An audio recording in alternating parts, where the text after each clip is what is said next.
Y bien, ahora sí, Roberto Quijano, ¿cómo estás? Buen día. Buenos días, Ada. Aquí de nueva cuenta para platicar de cosas bonitas y amenas, como es la seguridad pública en América Latina. Ándale, pues no, pues sí, bonitas y seguras sobre todo, ¿no?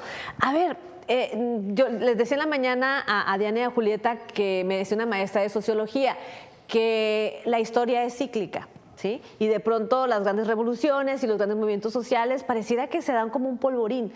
Algo está pasando en América Latina, ¿no? En tema de seguridad. Me gusta mucho tu apreciación de que la historia es cíclica, porque hay esta noción de que también la historia es lineal, es decir, que siempre vamos avanzando, ¿verdad?, hacia el progreso, hacia la prosperidad, pero en realidad los ciclos inician, llegan a su fin, se reinician y vuelven a llegar a su fin. En el caso de América Latina está ocurriendo algo interesante. El tema de seguridad pública siempre ha sido un tema pendiente.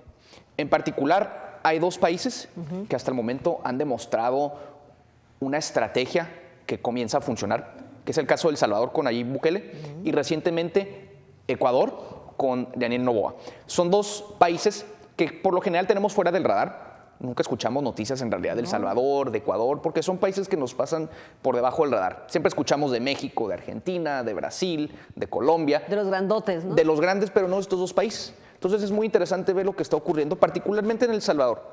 El Salvador, Ada, es un país que ha logrado contener su situación de seguridad pública al mínimo.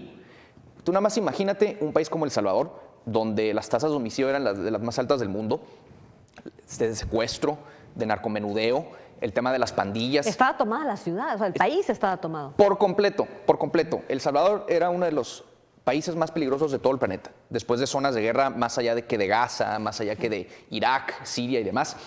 En el caso de El Salvador, llega Nayib Bukele, él llega con su partido Nuevas Ideas, y una de sus políticas principales fue declarar el estado de excepción. ¿Qué significa esto? Pues de alguna manera suspender ciertas garantías, ciertos derechos en aras de privilegiar el tema de la seguridad pública. Por supuesto, ha habido detenciones arbitrarias, por supuesto ha habido abusos por parte de la autoridad, pero yo le pregunto aquí al público, usted nada más volteen a ver lo que está pasando en El Salvador. Por ejemplo, en 2023 se logró un año sin homicidios. Yo le pregunto aquí a tu audiencia si les gustaría tener en Tijuana aquí un año sin homicidios. Imagínense eso, el milagro que fuera. No, me dejas sin palabras con esto. Ahora, obviamente Ecuador está viviendo algo también muy fuerte.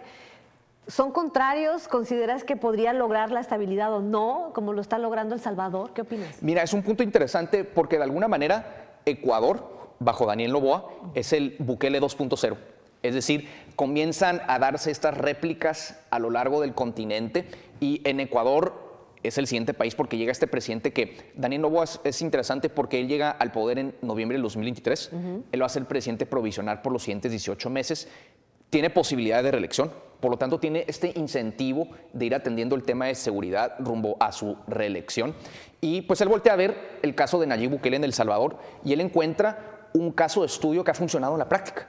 Entonces, él de la misma manera declara el estado de excepción en Ecuador, de tal manera que todas las Fuerzas Armadas, todas las tropas policíacas son utilizadas para el tema de seguridad pública. Por supuesto, mano dura, por supuesto, temas de quizá abusos en su momento, pero todo en aras de lograr contener esta situación. No sé si ustedes vieron por ahí los videos de estas pandillas que toman un canal de televisión. En vez de aquí nosotros estamos, afortunadamente, gracias a Dios, en un lugar seguro, pero que entren aquí ahorita unos pandilleros y tomen el lugar, tomen el recinto. Eso exactamente ocurrió en Guayaquil, Ecuador, que es la segunda más importante ciudad de Ecuador. En el canal de televisión principal, ¿verdad? Estuvieron todos los conductores, todo el personal de la televisora, rehén por varias horas, hasta que ya entraron el ejército a controlar la situación y demás. Entonces, a raíz de esto y una situación caótica por todo el país, el presidente Daniel Noboa decide declarar estado de excepción de una manera temporal. Esto no es un estado permanente, pero pues como hemos visto en El Salvador, el estado de excepción en El Salvador ya se ha extendido más allá de un año, pero al final la gente está contenta. Nayib Bukele, Ada, tiene 90% de la población del pueblo de El Salvador. Las encuestas indican, porque también Bukele se tiene que reelegir este 2024, que 70% del electorado de El Salvador va a votar por Nayib Bukele. Entonces yo te digo, pues creo que el pueblo de El Salvador está contento. Exacto. Ay, Roberto, mira, te voy a hacer una pregunta y mira que lo pensé 4 veces antes de decírtela, la estaba yo armando en mi mente. Estamos hablando del ejército, estamos hablando de las Fuerzas Armadas. vemos mucha presencia en México. ¿Qué nos falta entonces? O sea, ¿qué están haciendo Ecuador y Salvador bien que nosotros no? Excelente pregunta, esa es la pregunta del millón. Naturalmente, El Salvador y Ecuador son países muy diferentes a México. El caso de El Salvador es un país de 3 millones de habitantes, es decir, el estado de Baja California más o menos. Entonces, pues por supuesto es más sencillo, sin menospreciar obviamente el mérito claro. de lo que ha hecho, controlar la situación de seguridad pública en un país de 3 millones a un país de 2 millones de kilómetros cuadrados y una población de 120 millones de habitantes. Aquí la situación es por completo diferente.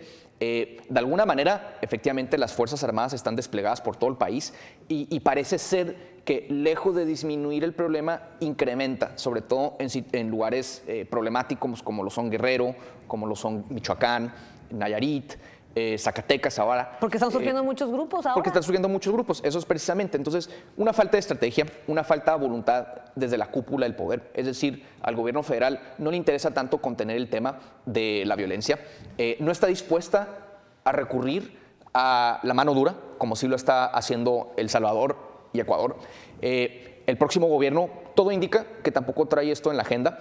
Por lo tanto, quizá los esfuerzos por minimizar el tema de la seguridad pública se deben de trasladar a los gobiernos locales, es decir, a los gobiernos estatales y a los gobiernos municipales. Se criticó mucho a Felipe Calderón porque él intentó el tema de la mano dura. ¿Ahí qué falló?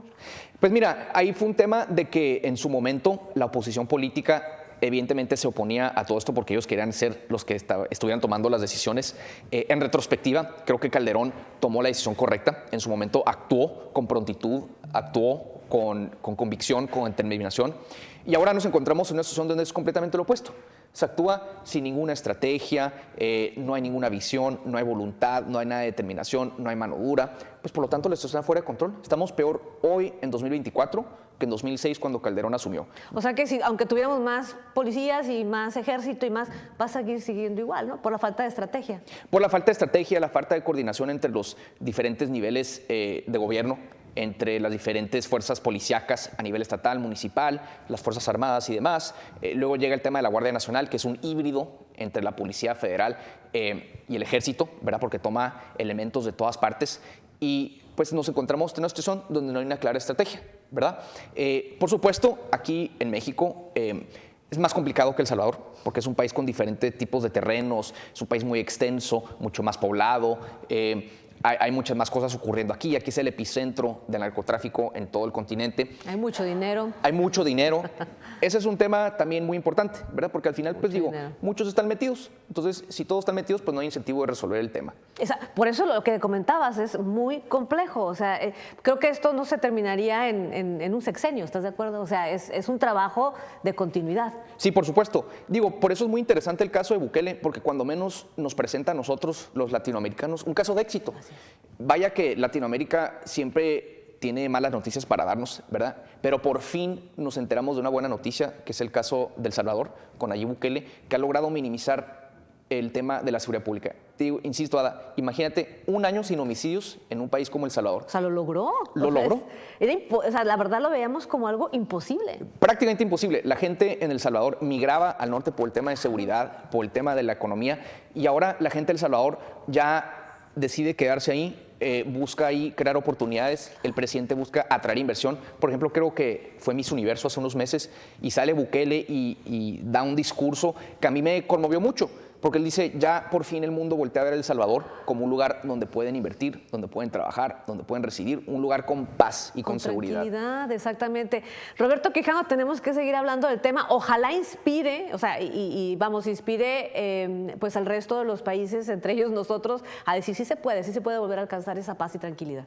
Exactamente, y pues al final no perder la fe, no perder la esperanza. Vivimos en un país hermoso con gente muy trabajadora y por lo tanto hay que hacer todo desde nuestras trincheras para salir adelante. Estamos todavía a tiempo de hacer algo al respecto. Nunca pierdan la fe. Al final volteen a ver estos casos como El Salvador. El Salvador se creía completamente perdido y ahora pues ya está en una posición donde puede salir adelante. Pero sí hubo estrategia y sí hubo convicción y hubo ejecución de muchas cosas, ¿no? Exactamente, sí. Al final pues todo es voluntad. todos querer hacer las cosas, todos querer efectuar un cambio para bien en tu país, en tu comunidad. Entonces, particularmente en Tijuana, ¿verdad, señores? Porque aquí estamos en el epicentro de todo el tema de seguridad pública en todo el continente. Entonces, nosotros tenemos una especial responsabilidad de discutir este tema, de encontrar soluciones, porque si queremos vivir en una Tijuana próspera, en una Tijuana del futuro, que sea similar a un Singapur, un Hong Kong, Claro. pues señores, tenemos que hacer nuestras tareas desde nuestras trincheras. Es una de las zonas más importantes del mundo. Así se ve la frontera, ¿no? Exactamente, y tenemos que creérnoslas al final de cuentas. O sea, Tijuana va a ser una de las ciudades más importantes de América del Norte este siglo. Entonces yo le pregunto aquí a la audiencia, ¿ustedes qué tipo de ciudad quieren ser? ¿Quieren ser una ciudad abandonada, insegura, sucia? ¿Ustedes aspiran a ser una ciudad próspera, una ciudad limpia, una ciudad con orden, con oportunidades para todos los hombres y mujeres? Pues si nos queremos encaminar a esa visión, cada uno de nosotros tiene que ejecutar sus responsabilidades al máximo. Perfecto. Redes sociales, ¿dónde te podemos seguir? Ada, pues mira, me pueden seguir en mi cuenta de X, Roberto Quijano Luna. Escribo también en Substack bajo Quietud del Movimiento, publico en diferentes medios, incluido aquí en Síntesis. Entonces ahí me pueden leer en distintas partes. Perfecto. Roberto Quijano, un gusto como siempre. Muchísimas gracias. Muchas gracias, Ada. Gracias. Vamos a hacer una pausa comercial y regresamos.